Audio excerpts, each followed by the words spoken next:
accept. You can join. Please keep it cordial.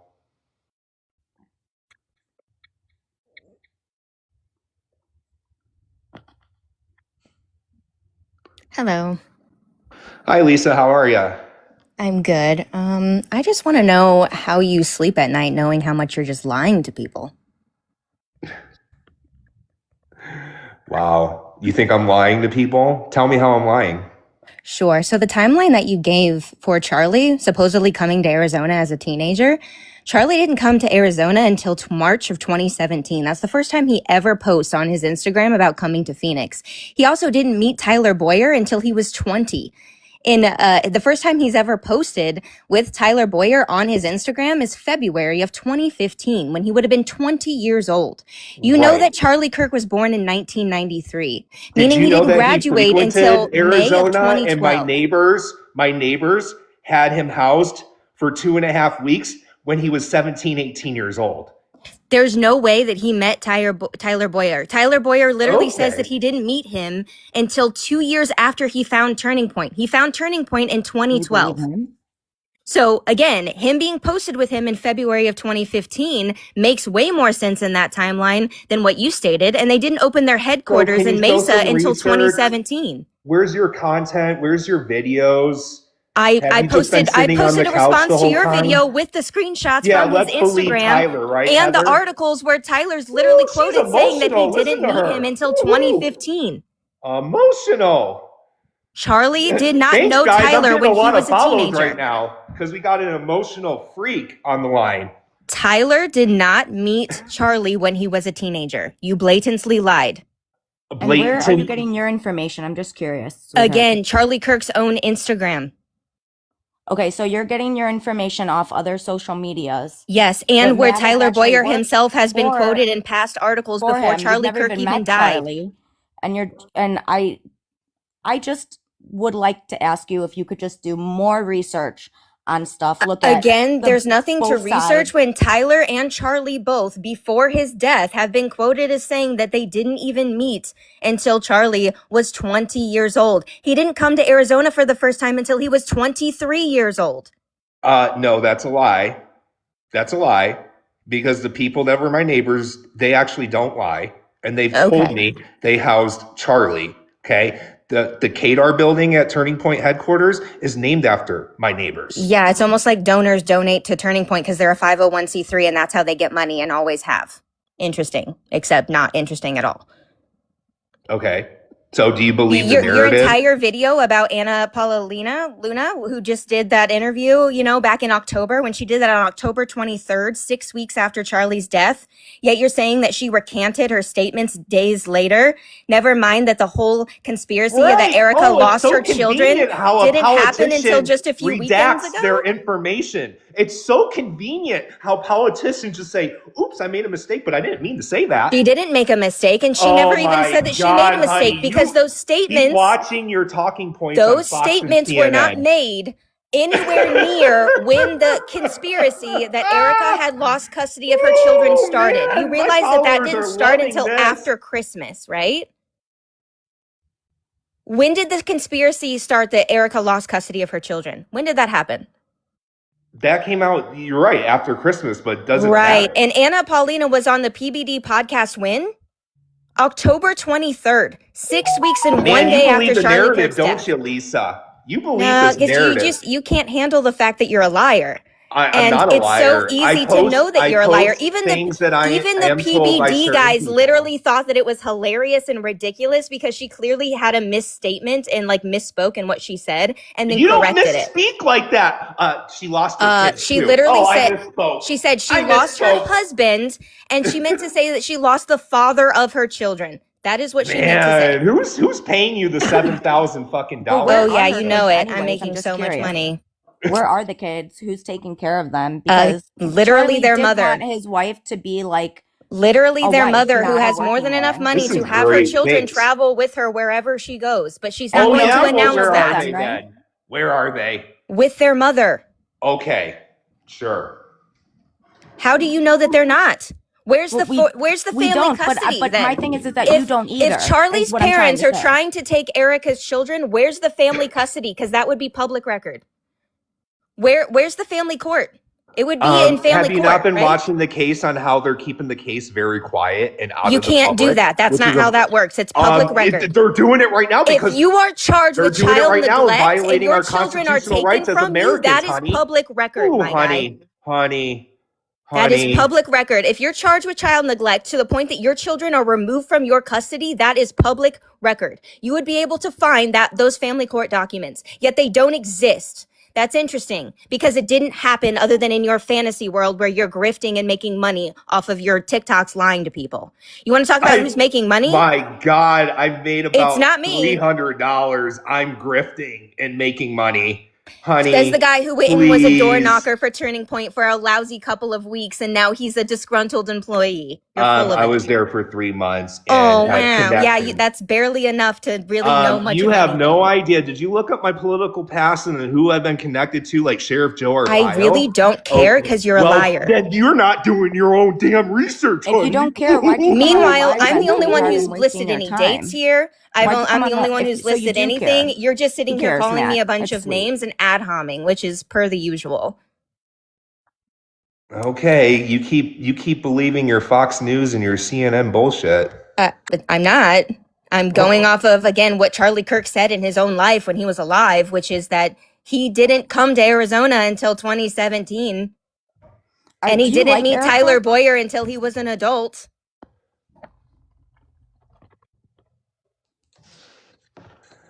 What's up, Carrington? I got you on finally.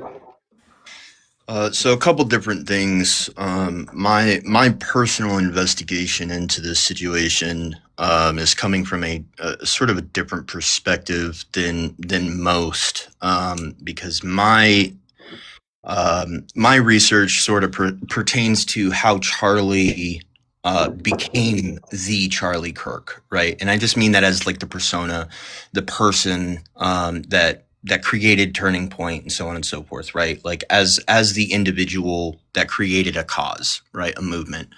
And so I started my investigation there. Also, I was in the GATE program from third grade on till about freshman year in high school.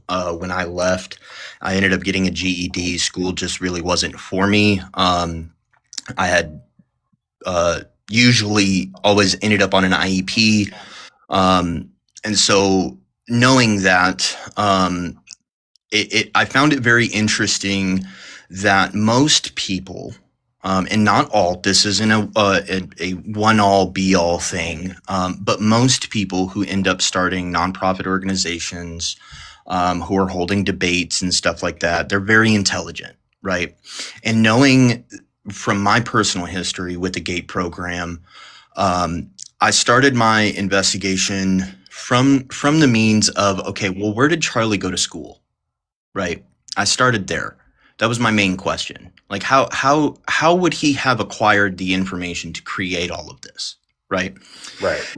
And so, in looking into this, what I had discovered, in my main purpose was to acquire an answer to whether or not Charlie would end up in a quote gifted school, or a school that had a main curriculum that would be of a gifted program, right? Ag, GT, GATE. It went by a plethora of names. It was really dependent on the local school district as well as the state. The GATE program didn't really get a lot of funding during the 80s, and then all of a sudden there was a switchover. Congress started funding it a whole lot more, but it really was dependent on the state, right? And I also used to live in Arizona. So when I started to look at this, I was like, that's interesting. Charlie went to the school, he went to that school, and Charlie had an extremely high IQ. Well, to get into the GATE program, you had to have an average IQ across 4 different tests as a child, specifically identified usually in April to May, during this like gifted testing, right? And across 4 different child IQ tests, primarily the Stanford Binet intelligence test that was created at Stanford University, you had to have an average IQ of 130 or above, which Charlie had. That was blatantly obvious. We know that Charlie was an autodidactic polymath. And for those that don't know what an autodidactic polymath was, it's basically an individual who doesn't need to be taught. They're sort of self-taught. And they have the ability to sort of master whatever it is that they're learning in a relatively short amount of time. And we know that Charlie did that. That's a fact. We can see that in everything that Charlie did. Right. Especially in his debates. Now, when I started to look into this, really it started with my own personal stuff, and then the whole situation with Charlie happened, which personally threw me for a loop, which made me just delve even deeper into this, right? So for the last year, even prior to Charlie's death, I started to dig into this program through the Department of Education. And what I stumbled upon were documents from the Department of Education through the ERIC archive on how this program was actually implemented, the program itself, right? And what it was a pipeline system. It wasn't originally a pipeline system. It was sort of a response to Sputnik being launched in the Cold War, because that sort of put everybody, not just the United States, but it put everybody, the world powers at the time, in that time period, on notice, right? Like, oh, the Russians just launched a satellite. We're far behind in our scientific exploration of space than we previously thought, right? And so the government's response to that was basically to identify children who would later become adults and create and initiate a system to identify genius level kids to recruit them into different organizations, different government positions, different intelligence communities. And it wasn't just, a lot of people think, oh, it was just the CIA. And it wasn't. It was pretty much anybody that was in a government position that was involved in some level of a government organization. You could end up anywhere. It was really dependent on the child and what their personal interests were. Now, when I started to really delve into this, 2.5 months ago, I had somebody reach out to me and say, hey, somebody said that Candace Owens was in this program. And so I had reached out to Candace, probably not in the best way, to be honest with you, because I just sent her a TikTok message, and who knows where that message could have ended up. But she was not the only one that I reached out to. I reached out to Candace Owens. I reached out to Ian Carroll. I reached out to Tucker Carlson. And I posted screenshots of that of those messages on my TikTok. So there is a record of that. I made sure that I documented it. And about 2.5 months ago, I started talking about, hey, there's quite a possibility that Candace Owens, Charlie Kirk, these two individuals were in the GATE program. Now, relatively recently, within the last, I would say 3 weeks, now we're starting to see Candace Owens and Ian Carroll both talk about the GATE program and Charlie's involvement with the GATE program. Now, the way the GATE program operates is and this is a very, very general sort of breakdown of the GATE program. Once a child is identified, okay, they have a 130 high IQ. And once they get into the GATE program, there's a whole lot of other creativity tests that go on, and there's a vetting process, okay? And the reason why the vetting process is there, and they're not just vetting the child, they're vetting the parents, they're vetting the family, they're vetting even the co-workers of the parents. They want to make sure that the child who's going into this program is worth the ROI. And that's from the GATE program's own documentation from the Department of Education. They need to make sure that they have a solid return on investment. They don't want to give resources to this child if the child is not going to go all the way through the program, right? So this is important. So once the GATE program starts to investigate the child and they go through this massive vetting process, okay, what immediately begins to happen is ministers are contacted, family members are contacted, and on top of it, pre and post school programs, right? So like the Blue and Gold Club, after school programs such as that, they're contacted, and everybody is sort of basically within the school system itself is put on notice like, hey, this particular child is selected, right? So everybody else, the adults in the matter, are in the know, right? And either the parents are told or the parents are not told. Back in the day, the parents used to be told. Nowadays, it's very relative. Like the parent might find out, but the school system's just going to do it. This is So what can I ask happened. you a question? Yes, ma'am. So you're talking about the gifted program, right? Yes, gifted and talented education. Right. So here's the thing. If you said that it's about a return on investment, and you're saying that this is to help plug these children into future government positions, high powers of authority, why is it that Charlie Kirk was denied entry into West Point and that he actually had to scrape, and fight every step of the way to build Turning Point into what it was? And he started in 2012, right? It didn't really take off until, like, I would say after COVID is when he really blew up, 2021, 2022. So how is that possible? I mean, if they wanted him to be in a top level of authority, wouldn't West Point be like the best way to get him there? And that's exactly what he wanted, yet he was denied? So two things. You're correct, but only half correct. West Point is actually not the top tier school pertaining to the specific gifted and talented education program. Okay. It's one of the best military schools in the world. Right. Okay. So this is where you're sort of incorrect on that. Okay. I'm talking about a curriculum within that particular school. Yes, West Point is a very, very good school. And yes, Charlie Kirk was denied. Those two things are correct. Yes. But West Point... And he didn't have an easy time building Turning Point either. Again, he had to fight every step of the way. If you're going to ask me a question, I'm being as respectful as I can. And I am, but I mean, like, wouldn't they just hand it to him? You're not giving me the space to answer your question. Okay, I'm agreeing with you, Lisa. I'm saying that yes, but the information that you have is only half correct. Okay, West Point is not the tipping point of the highest gifted and talented education program. Once a child is identified, one second. I don't think it's the top for gifted. I think it's one of the top military schools in the world. Gifted children can be used in all kinds of different capacities, right?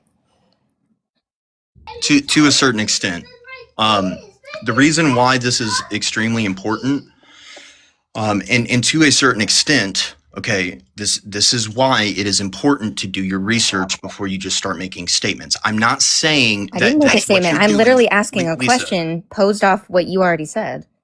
Okay, again, interrupting somebody before you allow them the full space to speak, you're only getting a little bit of what I'm saying, and then you're running off of that little bit of that I'm saying, and that's not conducive to the topic at hand, and it's not conducive to the conversation. So with that being said, please give me the space to finish what I'm saying. And then if you would like to take the information that I'm disseminating to you and run with it, please feel free. Okay. I have spent the last year of my life on top of having my own personal life involved in this program.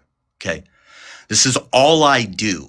I wake up at 8:30 in the morning and I'm studying the Department of Education and the gifted and talented. Okay. Because I'm gifted and I have autodidactic polymath, that's what I do. Okay. So I'm trying to disseminate this information to you. On top of it, if you would like to read these documents yourself, I can tell you where to find them so that you can read them yourself. So that when you come to conversations and you're trying to ask questions, you already know the answer to. You don't need anybody to give you the answers, which is going to rectify this intent to try to argue with people. Okay. So with that being said, that preface out of mind, West Point, yes, is one of the top military schools out there, but it is not the top when it comes to the gifted and talented education curriculum, which is created by McGraw-Hill. Okay. We know that. We know most education in the public school system was created by McGraw-Hill, and Robert Maxwell was intently involved in that. Okay, we know that. That's a fact. Pergamon Press was all over. They were one of the very first people that were contracted by the Department of Education. And when that happened, that contract was 100% the only contract. And so here's what happened with Charlie. Yes, he did end up having to struggle to start Turning Point. The reason why is because the individuals, the mentorship program, which the Department of Education the documents that are housed within the ERIC archive pertaining to the Gifted and Talented Education program itself. It's like a curriculum within a curriculum. Okay. What happens is FERPA is not protected over that particular that particular curriculum. Okay. So FERPA, for those that don't know what FERPA is basically a law that sort of keeps the government at bay. They can't just access anybody's school records, okay? The way the government accesses that is by having that child being placed in the Gifted and Talented Education program because it's a gray zone, okay? That's what happened with Charlie Kirk. So the government agencies, non-profit organizations that were in existence prior to Turning Point USA, okay, and a bunch of different mentorships that Charlie Kirk was involved in. The Boy Scouts being one of them, the Boy Scouts and the Boys and Girls Club of America are two of the primary and longest running mentorship programs within the Gifted and Talented Education program. The Department of Education explicitly states this in their own papers, which are housed in the ERIC archive. All of this stuff is public information. A lot of people just don't know where to look. Okay, they're willing to go to the internet to look, and that's fine, but they need to verify their sources. The way that I like to research is I don't just verify my sources, I verify my sources' sources. Okay, so when we're doing that, we need to understand that Charlie explicitly, his mind was attempted, there was attempts on his mind to be weaponized, okay? This is what the CIA does. They hire influencers, and I'm not saying that that's what happened with Charlie. I'm saying that the CIA explicitly has programs to influence influencers. We know that. We know that. They will hire, they will do payouts. We know that they will also hire people around influencers to influence the influencers. It's the same thing that happened with Epstein. Same thing. They couldn't get to the main people, so what do? They hire this other person to get blackmail on this person, have them screw up, they document the screw up, and then they hold that against them. We know that. They've done it in Hollywood, they've done it in political circles, they're doing it in TPUSA right now. Like, this is documented fact that the CIA has been doing this. We also know that the CIA was explicitly involved in pretty much just about every single Ivy League top tier school in America. And not just in America, also in Canada, Africa, as a bunch of different places. Okay, we know that. Now, when we're talking about this stuff, and we're talking about Charlie Kirk and Candace Owens being in the GATE program, they are not the only ones. According to data that I have found through the Department of Education's ERIC archive, approximately 479 million children, and that's rough data, from the year 1953 to 2015, approximately 479 million children have gone through the GATE program. Not all complete it and go on to get hired, okay? Not all of them. So what begins to happen is medication starts to get involved for those children who don't meet the status quo. They just don't, for whatever reason. Either they get diagnosed with oppositional defiance disorder, ADD, ADHD, autism, whatever.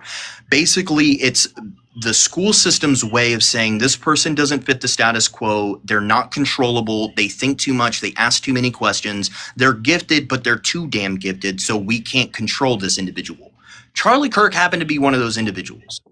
He called bullshit when there was bullshit. We know that. We could see that when in his debates. That's clear evidence of that. Okay. Now, what then begins to happen is the insurance companies, such as United Healthcare, and then we see this whole situation happened with I forget the guy's last name, Luigi, right? Luigi was in a gifted program. Interesting. When we start looking at all of these individuals with all of this stuff going on, we start to see a consistent pattern, right? That there's involvement with a gifted program, and that these people, Mangione, thank you. we start to see a consistent pattern. And what I like to tell my followers is consistently is when you start to analyze the patterns, the program itself reveals itself. It's just what happens, right? When you start looking at the research and you start really adding up, okay, there's this situation, there's this situation, there's this situation. What's the consistent pattern here? Well, when you see the consistent pattern, the program reveals itself. Now, with all of that being said, when a child is not continuously selected, okay, so every quarter, every fiscal quarter, what happens is the GATE program itself, this program inside of a program inside the public education system, continuously vets.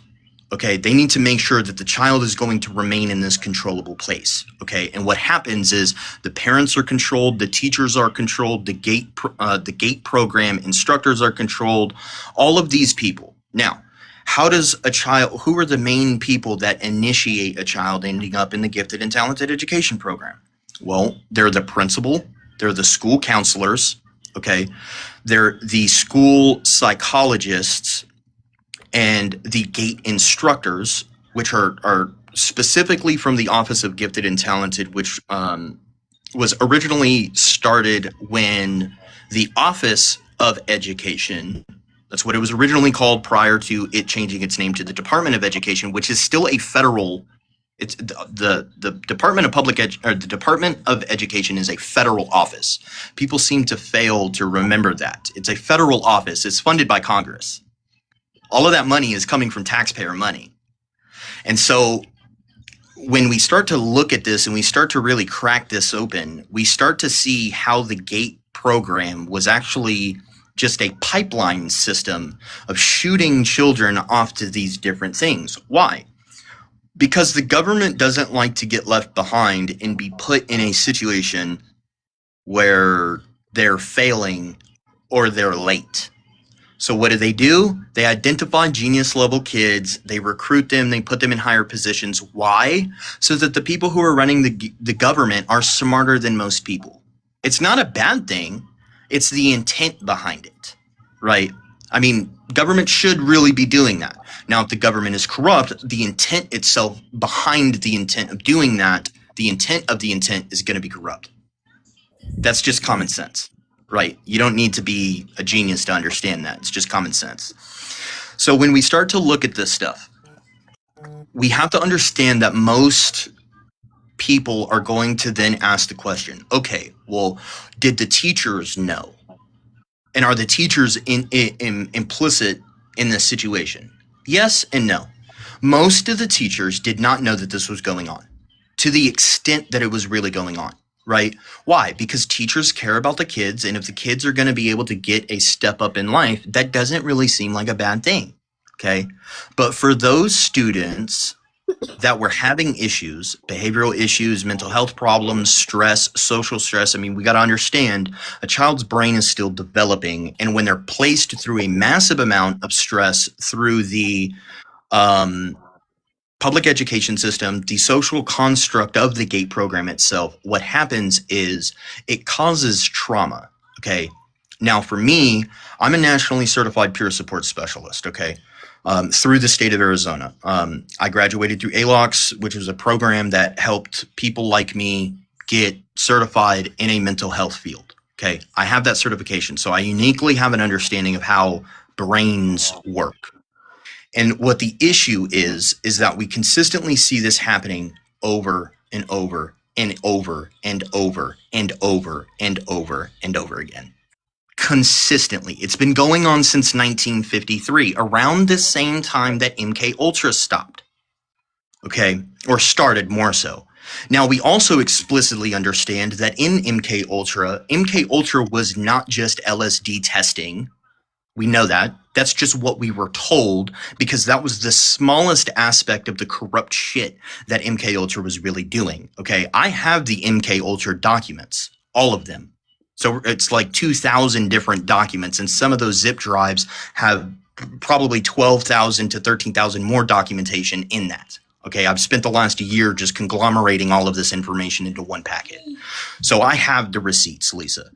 We know that from MKUltra was a sort of a construction system of 136 up to 176 different sub-projects. Now, we know explicitly the ESP research that was being conducted in public school systems primarily stemmed out of sub-project 136, sub-project 136 of MKUltra. Now, what happened is when MKUltra's top got blown, it did not stop. It did not stop. The CIA didn't say, oh, jig's up, it's over. No, what they did is they threw in a suit and tie on it. They switched the people that were involved in running this operation around. And then on top of it, they changed the name. So then it became MK Search. Interesting. What were they searching for? Intelligent individuals that they control. Simple as that. Then it became Project Grill Flame, and so on and so on and so on and so forth. It never stopped. Okay. Now, out of these programs, what began to take place were 3 parallel programs, one being a CIA operation, one being a nonprofit organization, which is now, I believe, for-profit, called the Monroe Institute, and then the GATE program. These are separate things. So people sort of misconstrue the gateway process and the GATE program. There is some overlap. So what a lot of people remember hearing, the headphones and the tones, the binaural beats and stuff like that, which Candace Owens mentioned, those tapes that were being played, the voice in it is Bob Monroe. He was contracted by the CIA after the CIA started investigating what he was doing at the Monroe Institute via the gateway process. And the CIA was interested in that stuff because when Project Stargate was going on, which was a government operation paid for by the CIA, funded, okay, for remote viewing and ESP research. We know that. We weren't the only ones doing it. The Russians were doing it, China was doing it, Switzerland was doing it. Pretty much anybody that was involved in this, they were all trying to do it to each other, right? Why? Because the Cold War was going on. So with all of this information, right, and these are just different little talking points of this program, I guess, if you would say, for a vast amount of information that I have discovered along this way. Charlie Kirk's involvement, I think, and this is just my opinion, okay, I'm not saying it's fact, I'm not saying it's fiction, I'm just saying from looking at all of this documentation, my understanding is that Charlie uniquely understood how the Department of Education was operating. Hence the reason why he was doing debates at colleges and wrote a book called College is a Scam, which explicitly, if you go read that book, it talks about how the gifted and talented education program, he just doesn't explicitly name it, is a pipeline system. He knew that because he was involved in it. That's a fact. Go read that book. If you haven't bought it, go buy it, go read it, because he talks about how the Department of Education has been doing this. So with all of this information, I understand that this is, I just sort of dropped a giant bomb in the chat right now. I get that. Trust me. When you start to explicitly peel the layers back, it's like an onion, and you peel one layer back and you discover some more information, and you peel the layer back and you discover some more information. You peel the other layer back and you discover even more information, and the connection to different military bases, Fort Huachuca being one of them, and all of this stuff, right? I find it extremely important to sometimes pull back out of all of that and look at all of this stuff, right? Because it's important. What is actually happening is that at the end of the day, children are being monitored, surveilled, and tracked, and have been since the very, very, very early 30s, not the 50s. They've been doing this.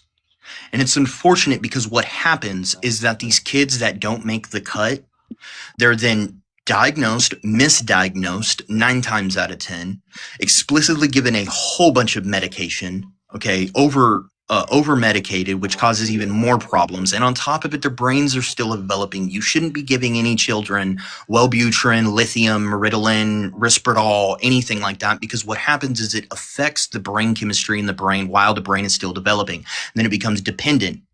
Well, That's all of this actually stuff, not true, and they're finding that it helps their brain to develop more. So that's false. do you have facts to provide with that? Yeah, my child's literally ADHD, so I've done a ton of research into medication. So you drug your child. I don't drug my child, actually. We're currently trying other methods, but at the end of the day, they're actually finding that children that use medications to get into the focus zone because they can't focus, right? That actually helps to better develop their frontal lobe in the long term.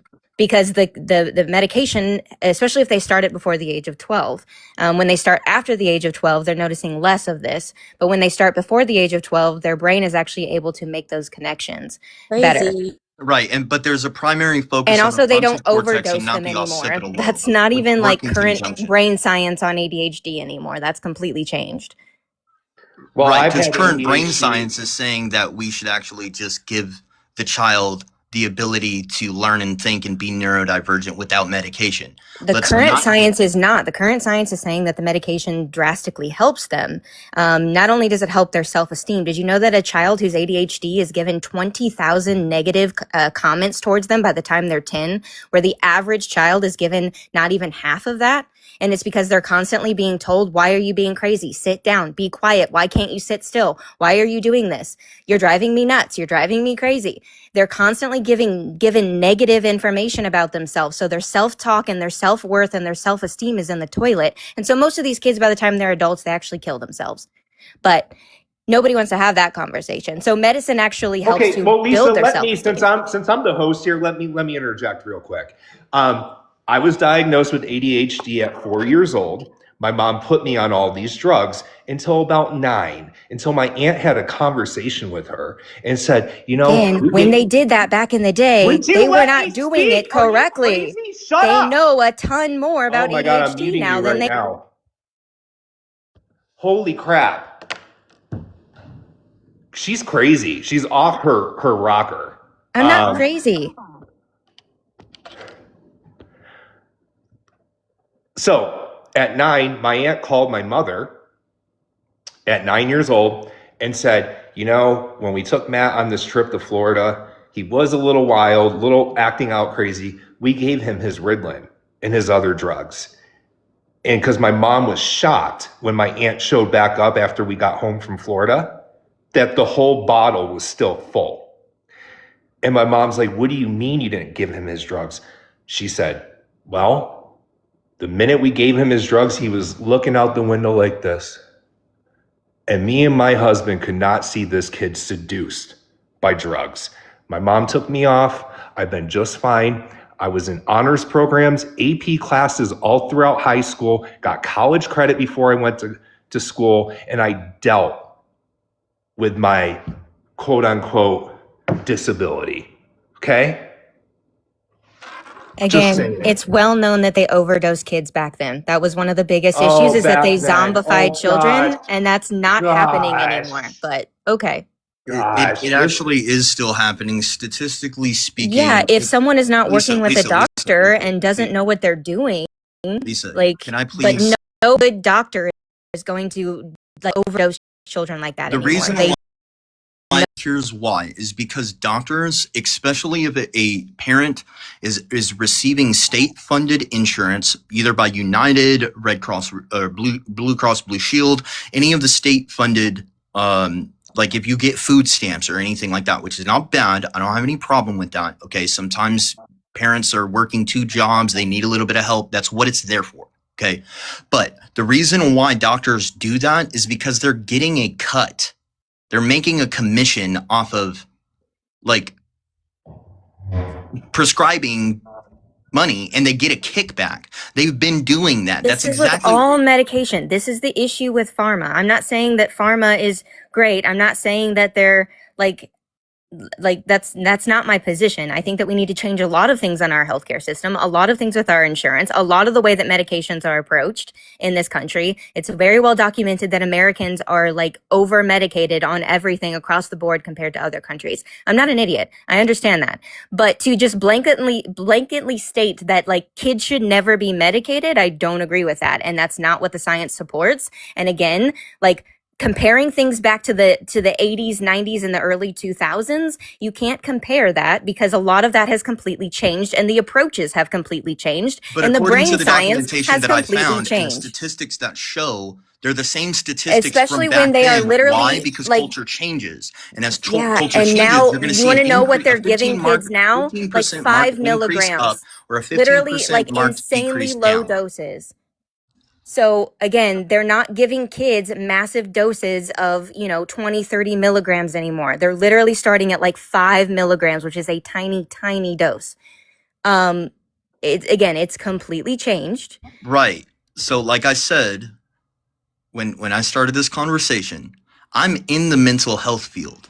Okay, I've explicitly was trained on how to deal with patients with comorbidity. Okay, so they were coming out of addiction. They were also dealing with mental health. Okay, they had to go see a psychiatrist. They had to be prescribed a medication. Mainly the clients that I was being trained to deal with are those clients. Okay, most of the time, the records would show, and I'm not going to name names or anything like that because that would go against client confidentiality. First and foremost, that's what I won't do. But I will say that the statistics show that 98.2% of people who show comorbidities, so they have a neurodivergent or a mental health situation that is also happening in conjunction with an addiction, 98.2% of those individuals, what started their addiction to certain substances, okay, was because they were a child that was placed on medication. I'm not saying that they were over medicated. I'm not saying that they were under medicated. I'm saying they were just simply placed on certain medications that were prescribed by a doctor, specifically medications that they were receiving a kickback for prescribing. It's the same thing that happened with Oxycontin. Same exact situation. The doctors that were prescribing this were being given kickbacks to prescribe these specific things. And this is what happens when we allow people into government that are not intelligent and are corrupt. They are getting involved in this stuff simply for the fact that they want power, they want authority, they want whatever the intent is that is not solely on serving the general population, which is what government is for. It's what it's there for.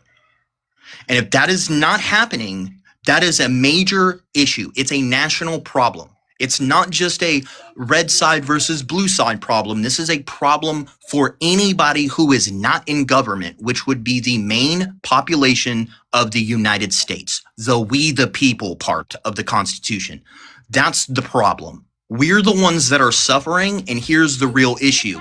Not only are we suffering, but we're funding it by paying taxes. The tax money is used. Okay. And then on top of it, we have the Federal Reserve that is just printing massive amounts of money. And a lot of that massive amounts, cold hard cash that's being printed are ending up in cryptocurrencies that the government is making money off of. That's a fact. We know that.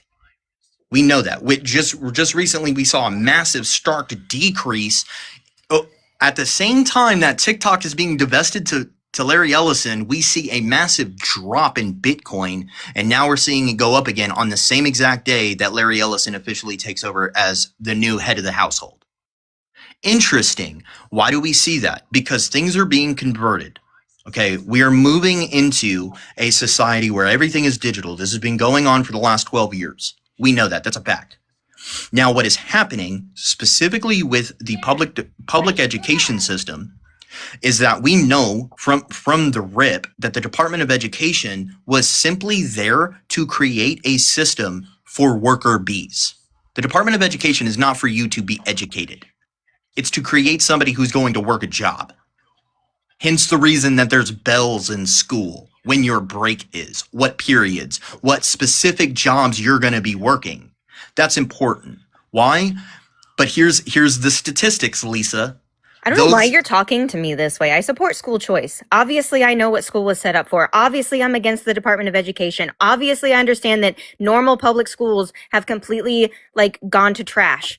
That's not an issue. I literally moved to Arizona for school choice so that I can have control over my child's education. So I don't know why you're saying, okay, Lisa, talking to me I'm 5 and I don't agree with what you're saying. You're bringing information, you don't know anything about me just because I disagree with trashing a grieving widow based off of a bunch of rumors, gossip, and lies that have been. Oh, she's so annoying. Oh God, her talking points are straight off of Fox and Turning Point. Grieving widow. So anyways, listen, Carrington, I'm going to let you keep speaking, but I just want to... I'm leaving. I have to go get my kids anyway, but you have a good one. Goodbye, honey. Have a nice day. All right, everybody. So if you're just joining, I got Carrington on the show. This is a subject that I really don't know much about, but he's bringing the light on the gate and the gateway program. Today we've been live for over an hour now, but my name's Matt, former Turning Point USA employee, blew the whistle a few weeks ago, got a lot of information. In the background, this is Calvia. Give her a follow on X. She is, I think she's a former Turning Point employee now. She's the one who's given me some information and videos of how Turning Point's been acting on the inside. She just recently reposted this Project Constitution post 2 days ago on X, which tells me that she is no longer with Turning Point and she's going Max now. So that's what's going on. Thank you. We had this girl Lisa on for a little bit, but she's clearly talking through talking points that Turning Point probably gave her. I'm sure they're heavily following me and watching everything. Carrington, thank you, man, for being on here today and enlightening me on some of this stuff. And I'm going to pick your brain in a couple of days, and I want to do more of this. This is the stuff I want to bring to the platform, everybody. Give him a follow. He knows what he's talking about. He brought research without just spewing a bunch of nonsense and talking points from the media. And I think he's doing a great job. Everybody on here today, thank you so much for listening. And I make mistakes. Some of the things Lisa brought up, yeah, I did that video last week and I called out my mistakes. Okay, I got the dates wrong. You know, it's hard sometimes being a content creator, okay? There's a lot of misinformation out there and we got to be very careful. But I corrected myself last week. But people like Lisa, they don't like to see human error because they're perfect in their own world. So Carrington, thank you, man. Go ahead. Let's get back to the Charlie Kirk subject. I know you said that you were part of this GATE program when you were little. Would love to know more on that, but also let's get back on track here. We're trying to figure out this Charlie Kirk situation. So when it comes to Charlie Kirk's involvement with the GATE program, here's the thing: is really for anybody that has been in the GATE program, and they try to request their personal files. 9 times out of 10, because there's always an exception to the rule.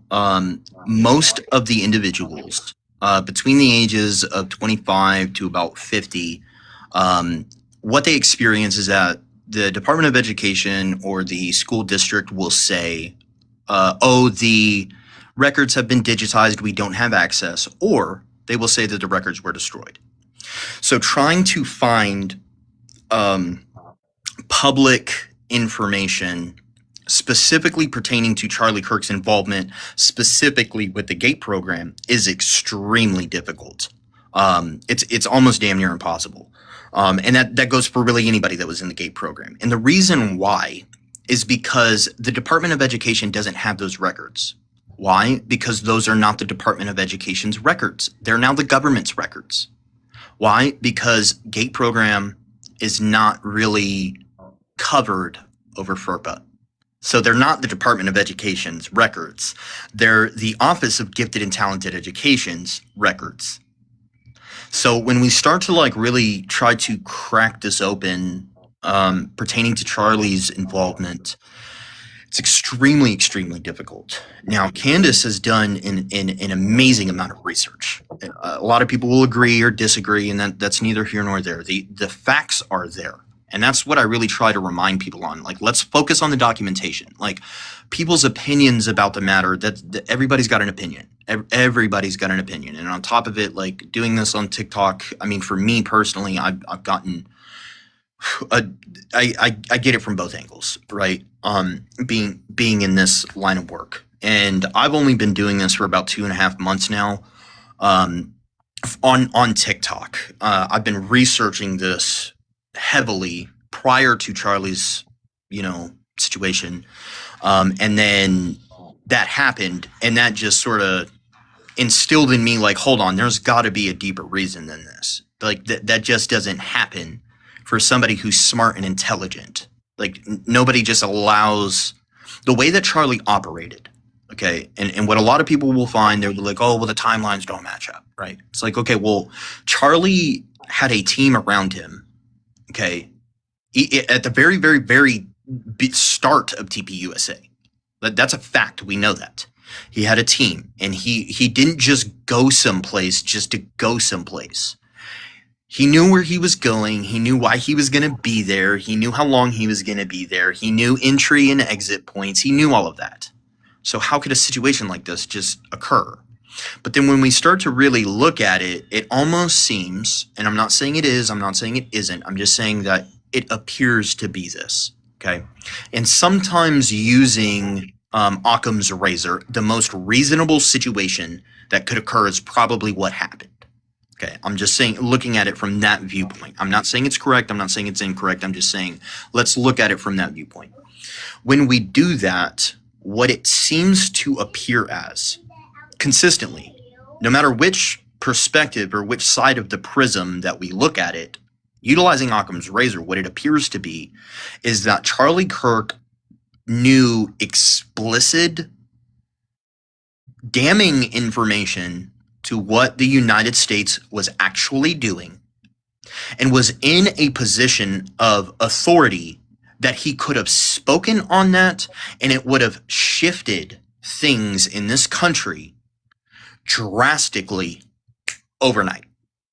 Do you think that's what he was about to do? How long do you think he held on to this in his heart? I mean, we all know, if you all haven't read Kathy O'Brien's books, I mean, it's hard to get out of this situation. So what do you think? I think that the more, I think he explicitly knew when he started to debate specifically on major college campuses. So not just like community colleges and stuff like that. Because when I start to look at the colleges that were involved in MKUltra, which I made a video on, I listed all of the names from the documentation that I have on MKUltra. That list of colleges was explicitly created from the CIA's own sort of admittance to what colleges were used. You start to see a pattern. Some of the colleges, and not just some, but a lot of the colleges that Charlie was choosing to hold debates on were the same exact colleges that were utilized in MKUltra. Could that be a coincidence? Sure. That very well could be. But Charlie was the type of person that he was constantly reading. It's one of the reasons how he ended up in the GATE program. 100%. We know that. Because he was an autodidactic polymath, we know that he can read a book and fit pieces of this over here, and that puzzle piece checks out, right? So when we start to analyze the colleges that he chose to hold these debates on, not just for himself, but also for the very beginnings of TPUSA, we start to see a pattern. And that pattern shows that Charlie was explicitly aware. How he was aware is neither here nor there, but somehow he was aware. Where he acquired that information, we don't know. And we don't have the person to ask anymore, unfortunately. But we start to see a pattern. So I think, and this is just my own opinion from looking at this. I think that that's what sort of initiated Charlie's major debate programs on those particular college campuses. So I think that he was discovering information because of his intelligence naturally. That's just what happens when you're gifted. You just start figuring shit out. And it just sort of happens. And I think that that's what was happening with Charlie. And the more that he researched, the more that he looked at it, he started to realize, oh shit, America has a problem. And what happened, and we see this, is that he started to realize the people who appeared to be the people that he should be promoting, appeared to be the people that he should be pushing to solve that problem. And what happened is that he realized that they weren't. And I think that because he understood that, explicitly understood that, what that did was that made him out to be a target, is that he knew too much. Right. Now, when we look at individuals who know too much, okay, anybody that starts a cause that knows too much, we see a pattern. We see MLK, we see Malcolm X, we see Charlie Kirk, right? When we look at all of these things, we see the pattern. And the program is America as a government doesn't want this information just out and about nonchalant. Why? Because then people decide that they want to do something about it. And you have people who will either do it the right way or they will do it the wrong way. And you see this from different, like armed militia groups, and they're super gung-ho and they're like, we're just going to forcefully take over the government. That doesn't work. That does not work. We know that those types of movements get extinguished real quick. Look at the situation that happened in Waco, right? We know that. We also know that David Koresh was also in a very gifted curriculum.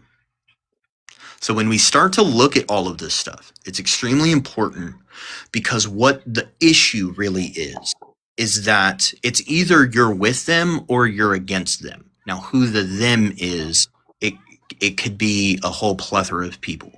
It could be intelligence agencies. It could be the United States government. It could be, secret societies. Who really knows? The fact that you're not going to obtain that information, explicit information, without being a part of them and rubbing elbows with those people for long enough.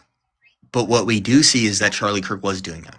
We know that he had information about the Branch Davidians. We know that he had information about MLK. We know that he had information about Malcolm X. We know that he had information on the Freemasons. We know that he had information on the CIA. We know that. And that's just because he was intelligent and started to put the pieces together. So to answer your question, I think that he had been, I think he probably started to formulate an idea. And because Charlie had the ability to hold two contradictory thoughts in his brain without it becoming like a mental paradox, and he can entertain both thought processes to really look at it through the lens of like, okay, which one really checks out? I think what began to happen is that he started to put the pieces together, and what he originally thought it became something different.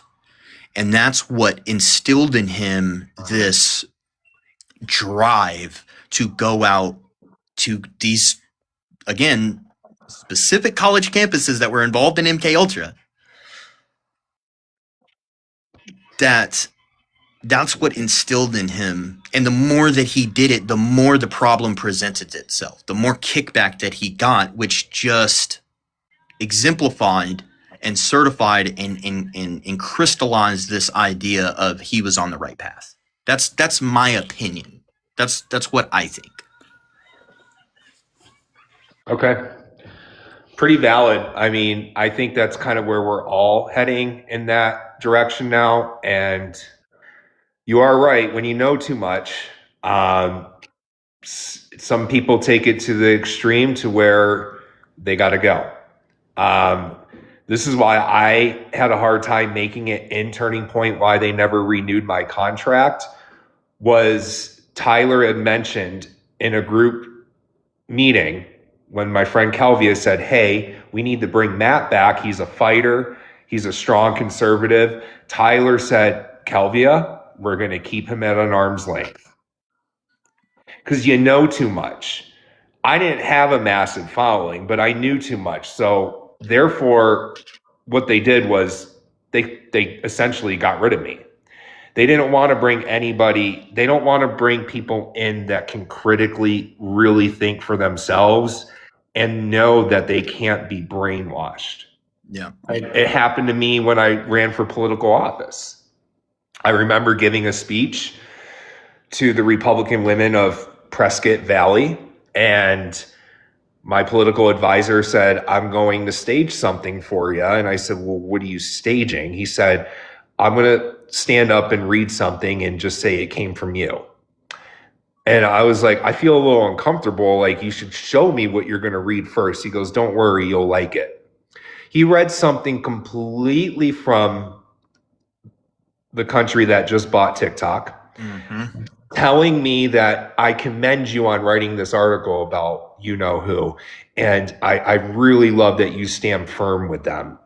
Those never came out of my mouth. Those words never came out of my mouth. And for those of you who follow me, you know where my stance is on that subject. My mouth, it's on video, my mouth dropped because they're trying to force you into something to where you can't back out. That's what it is. Yeah. So. Yeah, and we saw that with Charlie. We saw that with, you know, the whole meeting that was set up, and it was discussed, and, you know, I think Charlie was also, I think it was more, I don't think that it was like he read a book and was explicitly told. I think it was a slow burn process that he, the more he was doing it, the more he realized, like, oh, okay, I'm on this track that there is no getting off of. I can't get off the train if I get on the train. So I have to sort of toe a line because of the people that are involved. And I'm well aware, and it's almost blatantly obvious that when I spend enough time looking at this situation, first and foremost, shit like that shouldn't be happening. Just because you know too much or you're intelligent, that you are a threat. But that's what happens when we live in a country where everything is based on intelligence and the acquisition of intelligence.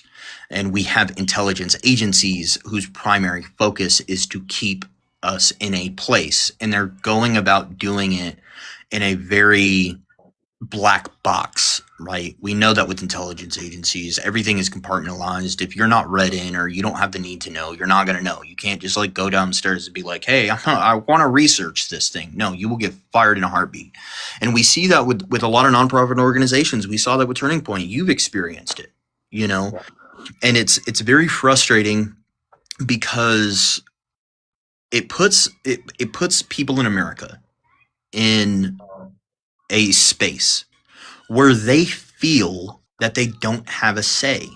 And then when we look at it, it becomes a bigger and bigger and bigger problem the longer and longer it goes on, right?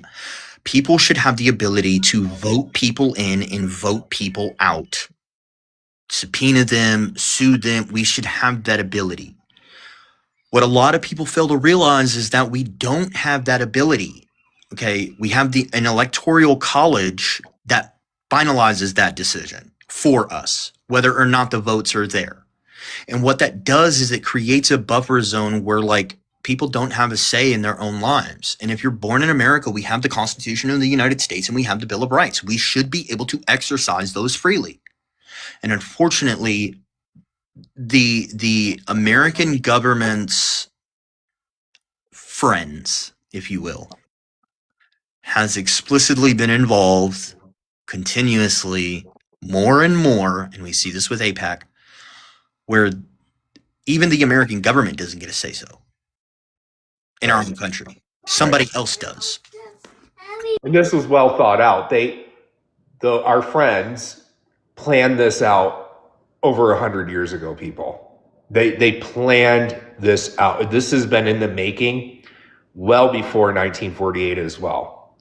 This has been the ultimate goal. And we do have the Bill of Rights. The first 10 amendments are the Bill of Rights.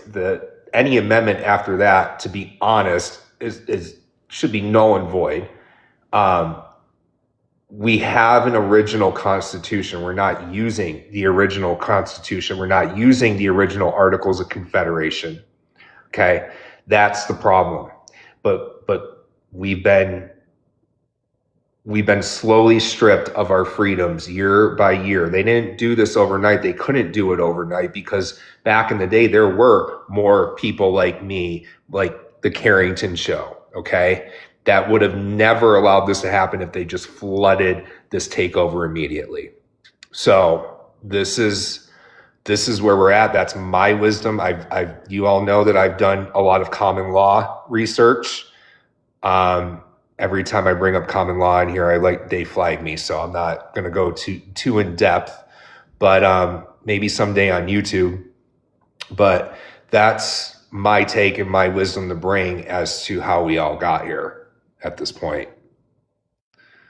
Yeah, it's extremely important that people are educated on this, and that's the difficulty, is that people get sidelined by opinion, thinking that it's fact, and they really it's very difficult for people. And I understand, I get it. People are trying to wake up, take their kids to school, go to work, get a check, pay their rent, pay their mortgage. You know, if they own a house, pay their land tax, depending on what state they're in, you know, pay for gas, keep their car maintained, you know, all of this stuff, right? And the issue that I personally find, and I love that you mentioned common law, because it's not just common law. It's also Black's law, as you know. Black's Law Dictionary, yep. Yeah, and the law of the land and the law of the sea was explicitly used in the Constitution. It's all throughout there. Terminology that people don't understand because the normal populace doesn't use that anymore, and they're not educated on it. Right. And that's the issue, is that trying to get people to understand, like, hey, this is important, and make that connection between, like, hey, this affects your daily life. It does. I know it doesn't seem like that, but once you start operating from that place that it does affect your daily life actually starts to change. And the thing that I would really like to bring up, and then I got some things I got to work on. So first off, thank you for having me and bringing me up. I really appreciate it. And giving me sort of a space to talk about this. But the last thing that I definitely want to bring up is that when we start to look at the Constitution, our founding fathers uniquely understood that the people that would be coming to this country would be people who are trying to be coming to this country to establish a life, buy land, create businesses. They weren't just going to be employees. They were going to create jobs for other people. And that is what allowed the Constitution to work. Now, as the years went on, the 150 years, 250 years, because there was stuff happening even prior to us coming to America, prior to the Civil War, the Revolution, and all of that, right? We need to understand that a lot of the people, practically just about everyone, I think I can name one that wasn't actually involved in the Freemasonic organization that created the Constitution and wrote the Declaration of Independence. But we have to understand that even the people that were involved with those secret societies were the ones that created the revolution. We know from historical fact that the whole situation with the Tea Party throwing the tea over the ship, that was planned and organized by the Green Dragon Lodge Freemasons, and the individuals who were involved in that were all Freemasons as well. So they knew that, hey, we have a problem. And if people who are a part of an organization, and that this is sort of the metaphor that I see happening consistently, when you have people that were uniquely involved in an organization who start to raise flags and say, hey, we have problems with this, we should be uniquely, everybody should hold the phone for a second and be like, whoa, wait, this person was involved and they're saying that there's this problem and this problem and this problem. We need to stop and look because they were uniquely involved. We were not, which is one of the reasons why when I came across your stuff, I was like, oh man, this guy is on the money with this stuff, because I understand that, right? And so I just wanted to say that and throw that out there for those that come in and see your stuff. Like, please keep an open mind that, you know, Truth Over Paradigm was involved, and he's raising issues that are ongoing to this day that we should be taking a look at. Nonprofit organizations, really anything that's a 503c, if these things are going on, it has to be gone on in a certain way. And if it's not, what it is, at the end of the day, is expropriation of funds and fraud. Simple as that. And when money is coming in and that money is not being used on what it's supposed to be used on, it's fraud. Simple as that. And at the end of the day, once we start the conversation there, the people who seem to be doing that, specifically with TPUSA, start to become blatantly obvious, you know. Right. So that's my take. You know, and I'll end on this too, guys, because I got to get ready for work and everything. But just a reminder, hit the likes. We're at 45,000 likes. Let's get up to 50. Let's try. Follow this guy right here, the Carrington Show. He's got a lot of great information. He and I are going to definitely, dude, I want to collaborate more with you. I want to get the YouTube thing going. I think we can really get over to YouTube, everybody. Hit the hyperlink on my profile, right under my profile pic on my account here on TikTok. It will take you over there. Subscribe. Subscribe to this guy right here, everyone. Get those likes up. Just a reminder for those of you joining, Kelvia was the one leaking insider information to me and Candace Owens. She's been kind of behind the scenes because she's afraid of, you know, what Turning Point could possibly do to her. But I believe she was part of the 40 people that were fired because she just started reposting certain things about Candace Owens and Project Constitution on X 2 days ago. Haven't reached out to her yet, but I think that we need to just pray for those at Turning Point right now that are getting ridiculed and fired. They obviously have done a tremendous job getting this information out.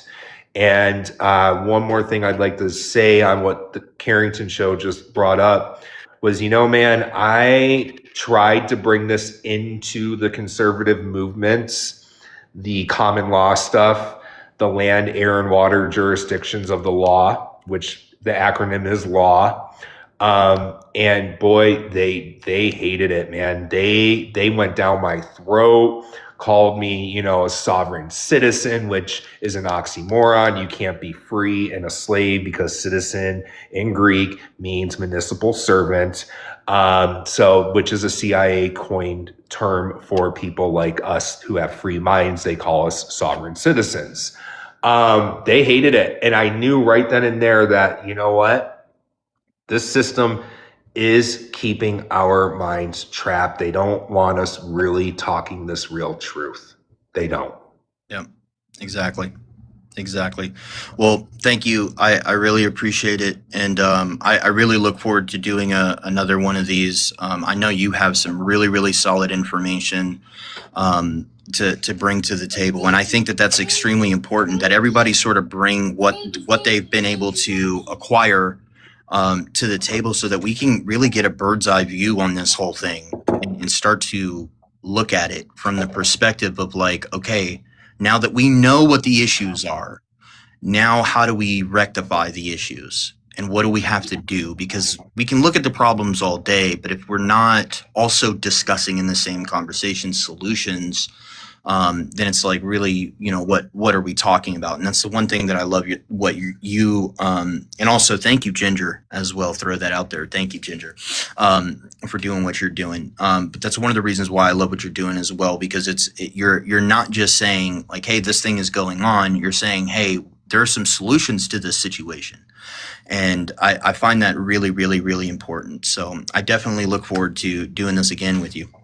Yeah, definitely. Thank you, man, for joining today. Absolutely.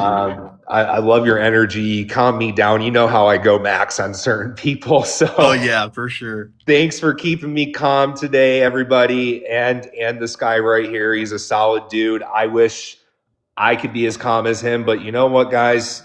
We're all different. We're all bringing different pieces and different strategies to the table. And that's it right there. We got the Lisas coming in. Honestly, guys, I know she was a bit annoying, but you know what? She's just not there yet. She's not there. Give her some grace. She's not there yet. She's definitely watching Fox News and CNN, because all of her talking points are straight out of the media propaganda machine. Guys, we went almost 2 hours with no restrictions today. So we're at 50,000 likes. I got to get ready for work. I think we should have more productive conversations, and this is the way to go for our little afternoon coffee sessions with one another. I just want to say God bless you. Give him a follow. Give Ginger a follow. Follow me if you're just joining. Hit the like buttons. Follow Kelvia, who's on X. And click the hyperlink on my profile here on TikTok, because I think it's time to move over to YouTube. God bless you all. Have a wonderful day. I'll see you tomorrow. Bye, everybody.